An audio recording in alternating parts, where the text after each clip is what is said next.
Mengapa Iran abaikan ultimatum 48 jam dari Trump terkait Selat Hormuz?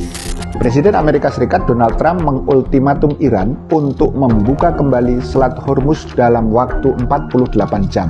Jika Iran tidak patuh, kata Trump, Washington akan menghancurkan berbagai pembangkit listrik Iran.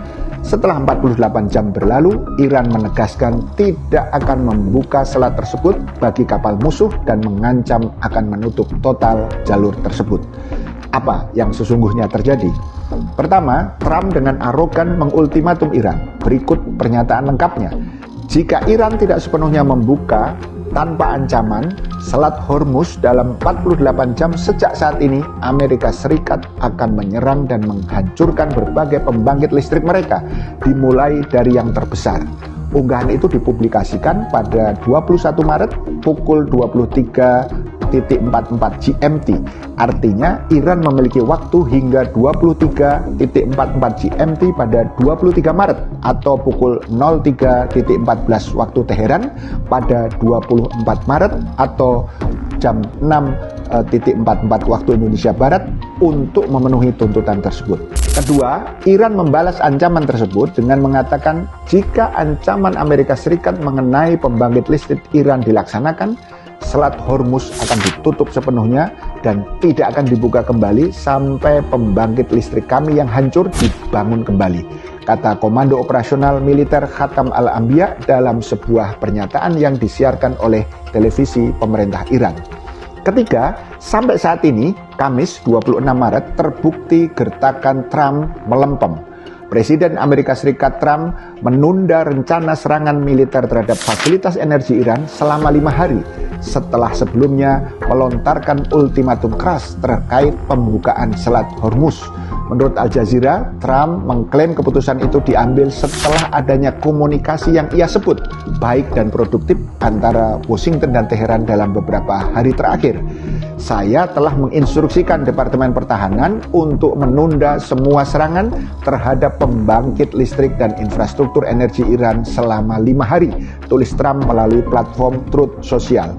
Klaim Trump ini langsung dibantah oleh pemerintah Iran. Keempat, seberapa penting sesungguhnya Selat Hormuz? Selat Hormuz diapit Iran di utara serta Oman dan Uni Emirat Arab di selatan. Koridor strategis ini dengan lebar sekitar 50 km di kedua ujungnya serta menyempit hingga sekitar 33 km di titik tersempit menghubungkan Teluk dengan Laut Arab. Pada tahun 2025, sekitar 20 juta barel minyak dan produk turunannya melewati Selat Hormuz setiap hari, menurut perkiraan Administrasi Informasi Energi Amerika Serikat (EIA). Nilai perdagangan energi yang melalui jalur ini mencapai 600 miliar US dollar atau sekitar 10.173 triliun rupiah per tahun. Minyak yang melintas tidak hanya berasal dari Iran, tetapi juga dari negara-negara teluk lainnya seperti Irak, Kuwait, Qatar, Arab Saudi, dan Uni Emirat Arab. Sekitar 20% gas alam cair LNG global turut dikirim melalui selat tersebut, sebagian besar berasal dari Qatar. Pada tahun 2024, Qatar mengekspor sekitar 9,3 miliar kaki kubik per hari atau BCF, billion cubic foot per day, LNG melalui Hormuz. Sementara Uni Emirat Arab mengekspor sekitar 0,7 miliar kaki kubik per hari, menurut data pemerintah Amerika. Hormuz juga menjadi jalur vital untuk ekspor pupuk dari Timur Tengah. Sekitar sepertiga perdagangan pupuk dunia biasanya melewati selat ini. Sebaliknya dari arah luar, Hormuz menjadi jalur penting bagi impor kebutuhan dasar ke Timur Tengah, termasuk bahan pangan, obat-obatan, serta pasokan teknologi. Kelima, berapa biaya perang yang dikeluarkan Amerika Serikat melawan Iran sejauh ini? Menurut data per Maret 2026, diperkirakan telah menembus angka 12 miliar US dollar atau sekitar 203,8 triliun rupiah. Dengan perkiraan biaya harian menyedot angka minimal 15 triliun rupiah. Per 26 Maret ini, artinya hari ke-27 perang, diperkirakan sudah menghabiskan dana lebih dari 405 triliun rupiah. Ironisnya, di tengah kondisi ini, Menhan Amerika Pete Hegseth mengatakan telah meminta tambahan dana sebesar 200 miliar US dollar atau sekitar 3.300 triliun untuk kelanjutan operasi perang ini.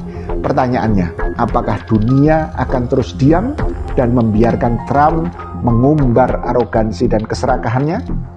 Umat Islam dan para tokoh umat yang jumlahnya lebih dari 2 miliar harus memberikan perhatian yang serius untuk upaya persatuan hakiki dan kepemimpinan global untuk menghilangkan kezoliman ala Trump.